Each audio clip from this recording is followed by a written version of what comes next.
Hey you guys, it's Brandy Chanel. Welcome back to my channel. Okay, so this is like a test run, okay?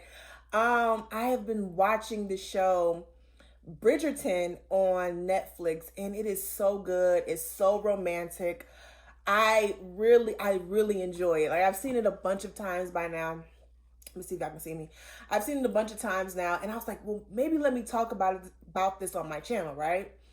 And I really do love it. So I'm going to start doing reviews on the episodes, and I'm going to put it out there to see if you guys like it, see if you guys want me to continue to talk about it, and we'll just see how this goes. Now, I do not care about the historical accuracy of the movie of the show. I do realize that there's some music that they're playing during the show that's not, with the times or whatever the case may be. I really don't care about all that. All I care is about the entertainment, the story, the characters. Those are the people I care about. I don't really give a fuck about all the other shit that people are caring about. Some people are a little upset because there are black people included in this series. I don't know why they thought that wouldn't happen. This show is the executive producer of this show is Shonda Rhimes. Now Shonda produced Scandal, How to Get Away with Murder, Grey's Anatomy. So I don't know why people would not think that black people or people of color would be included in this series. Like Shonda Rhimes is good for having a diverse group of characters in her shows. So I don't know why people are so surprised by that. But anyway, enough of me going on. Let's go ahead and talk about the episode. So this is Bridgerton season 1, episode 1. Okay, so it starts off the year 1813. It's called the social season, okay? And during this social season, young ladies present themselves to the queen, and the queen makes a decision on which woman is available for marriage. So she's presenting herself out there as a woman now. So during that times, a woman was raised to get married. Okay, that's her only plot. That was her only goal in life was to get married. Okay, it was not to have a career, not to do any of that. Get married, have some kids. And these people are part of high society, which means they have to marry well in order to get a certain status, in this social circle. We meet the Feathertons. They're getting ready, and they're pulling this corset on on one of their daughters because she's getting ready to be presented. We also meet the Bridgertons. Okay, and the Bridgertons are one of the more well-known in families in society. Their father passed away, so they have their brother Anthony. Yeah, his name is Anthony, who is kind of taking over his father's place, right? We meet Daphne. Daphne is the young lady who is getting ready to present herself in front of the queen, okay? As they're getting ready to leave, they're looking for Anthony, who is the older brother. He's the man of the house. Ever since their father passed away, they call him Lord Bridgerton, and he in the field somewhere on the other side of town, fucking somebody. Like there is a lot of sex in this. Yeah, it's a lot of sex going on in this series, especially later on down the season. But he's fucking some opera singer who we later found out we find out who she is later on. But yeah, the ladies present themselves to the queen, and the Feathertons go first. The young lady, because they have pulled her corset so tight she can barely fucking breathe, and she ends up passing out. So there, Daphne presents herself, and the queen is looking her up and down, saying she's exquisite, she's beautiful, and she basically gets the approval of the queen to present herself to society, and so she can start looking for her husband, right? So then we have Lady Whistledown. So Lady Whistledown is not an actual person yet. She is a person, but we don't know who she is. She is writing a gossip column or a newspaper, and she's basically spilling the tea, okay, on everybody on what's going on in society. She's like the shade room for 1813. Okay, she's spreading everybody's business. I want to discuss the character Eloise. Eloise is like the second, she's the second oldest daughter, okay? Eloise is very she's very independent in her thinking. She's not like her sister who is ready to go out and get married. She's more of an intellectual than her sister. She wants more in life than to be just somebody's wife. Then we have the character Penelope. She's part of the Featherton family, okay? A little chunky. She's a little she's a little chunky, and then I can't remember his name. She likes one of the Bridgerton brother. She likes him. He doesn't know it, and really he's not looking. I don't think he's really looking at her as someone he would potentially call his wife because of the way she looks. And I think she's a tad bit younger than he is, so that plays a part in it. But she's a sweet girl. She's important to the story. Just to let you guys know, I want you to keep your eyes on Penelope because she's important this season. So the Feathertons are having like a little gathering or having tea or high tea or something, and a friend of the mother Featherton or Mama Featherton or whoever, I didn't catch her name. She is having a guest over, a friend, who they gossip with and yin with, and she's telling her that her husband is having a family member come live with them, and she says it's a distant cousin, and then she's kind of talking shit, because the distant cousin is from the other side of the tracks. She didn't grow up in high society, rich society, so it's almost like the family is taking pity on her. And they're, kind of brushing her off before she gets there. She's pretty saying how pretty can she be, or, let's be kind to her. We love charity and this, that, and the third. And the lady walks in, Marina Thompson. She walks in and she's beautiful. She's a beautiful, biracial, what it looks like, and racially ambiguous woman. And their mouths all drop because now she is competition for the daughters, okay? The Featherton's daughters, they high. They're very show offish, very gaudy in the dresses, and that's because of their mother. She wants them to be seen. She has them dressed in all these loud colors. Everyone's in white and black and, very toned down colors, but she has them looking crazy. So I guess they're not taken seriously. So this beautiful young lady comes in and she is competition to the girls. Okay, so then we meet Duke. We meet the Duke. His name is Simon. He is the Duke of Hastings. And we meet Lady Danbrick. I loved Lady Danbrick. I loved her. She's one of my favorites. They're talking, she says, happy to see you. They exchange pleasantries, and she informs them that there is a ball that she's throwing. He's not trying to go because he knows as soon as he gets there, all the women are going to want to be on him, and he ain't trying to hear that. He ain't got time for that. So he tells her he ain't trying to go. She said, "Oh, you are coming because I said you were coming. Okay, I'm not accepting that." And he says, "I guess I can make it," because she changed his mind. He seems like he has a great respect for Lady Danbrick, and we'll find out in the next episode why he does. The Duke is he's very serious.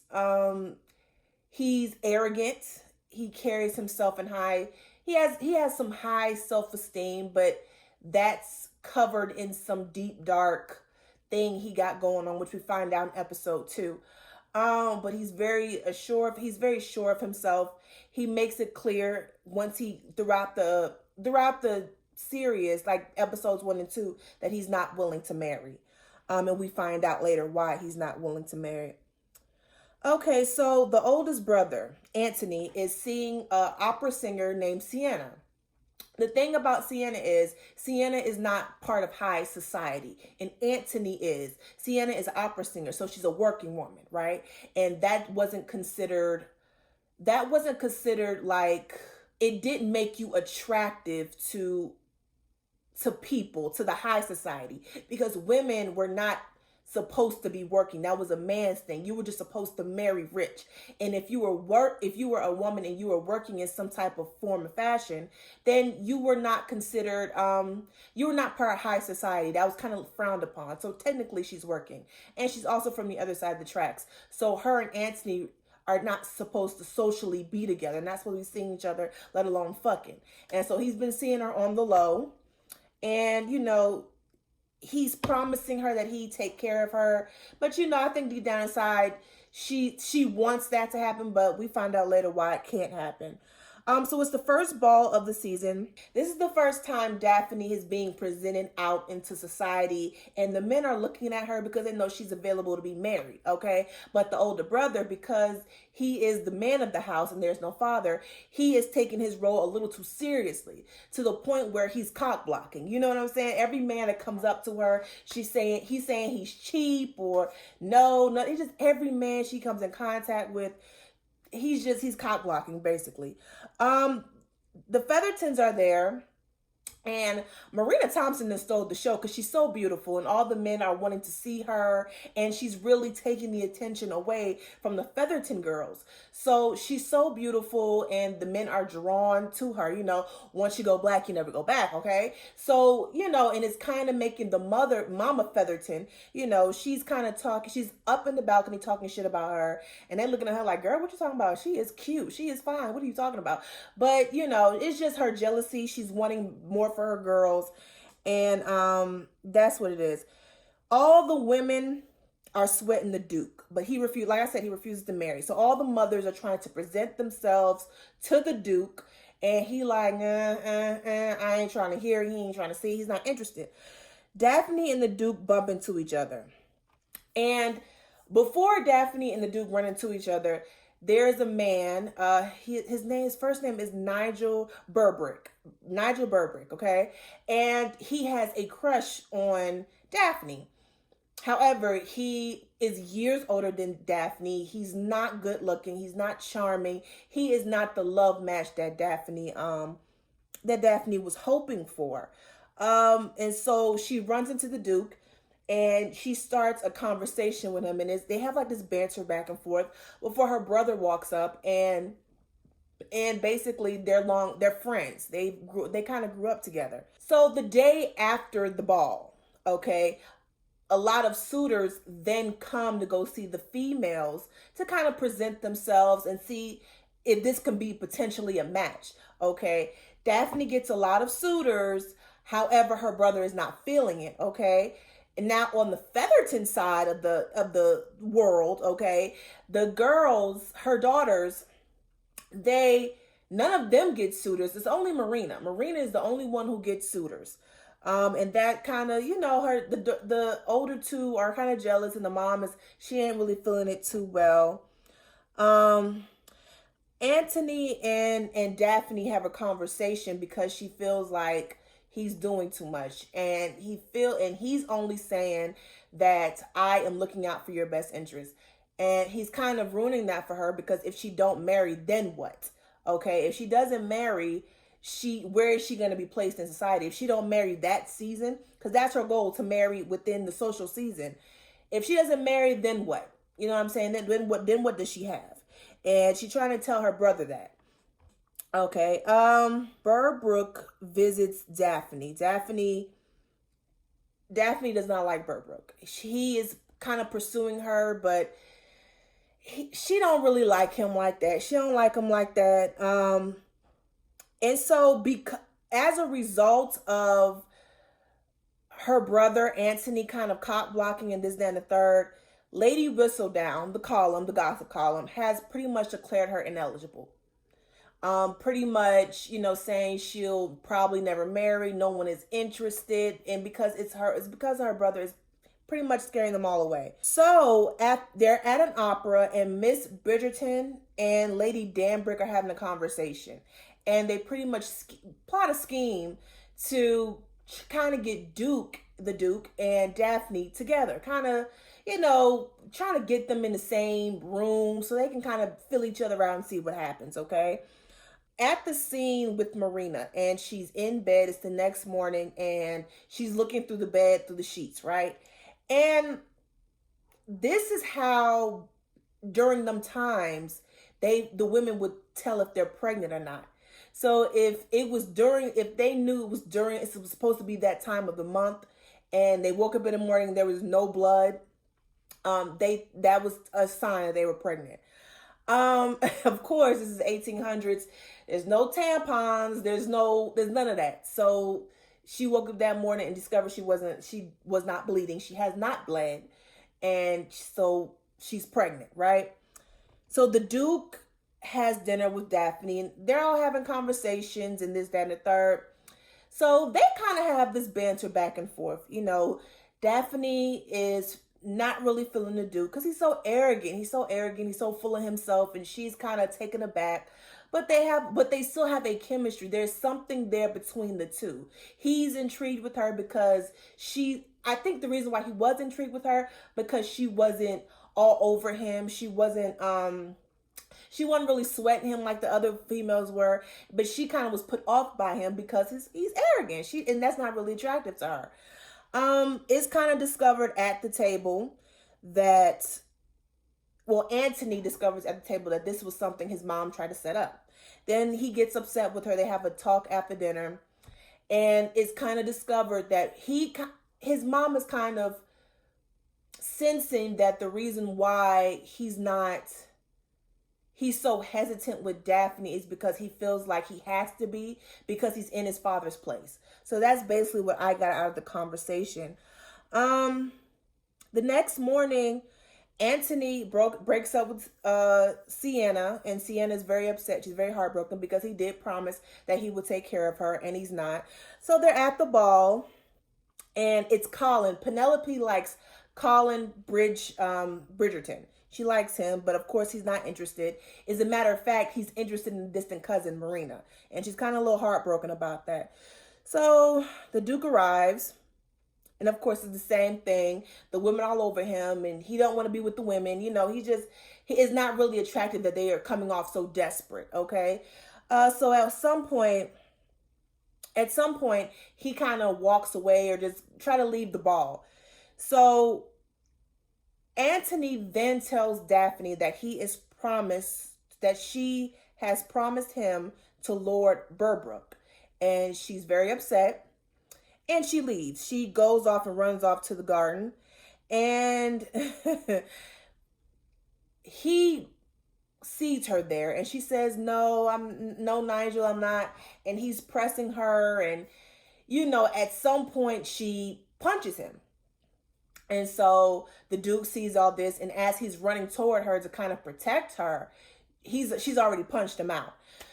So they're talking, and so they come up with a plan to trick people into thinking that they are pursuing each other. Okay, and the reason for this is because she can be more desirable to the other men, and then more will come to her, so she can then find a husband. And then on his part, he can, if the women see that he is pursuing Miss Bridgerton, Daphne, they would leave him the fuck alone. And they agree to this the whole season. They then go out into the ball, they dance, and they look so good together. The mood is right. Everyone is looking at them. This is a big deal, but this is a big deal because the Duke has been, it's kind of been put out there that the Duke does not desire to get married. And so I think if they see Daphne can pursue him, then they're like, oh, well, she must be a bad bitch. You know what I'm saying? She must be bad to get somebody like him who say he don't ever want to be married, and he ain't been talking to nobody else. So that's it. That was the end of the episode, you guys. Tell me how you like it. Tell me how you like it. Tell me if you're watching it. Tell me if you enjoy the series. If you want to see more reviews on the show, just let me know. Please like, share, comment, and subscribe to my channel. You guys have a good evening.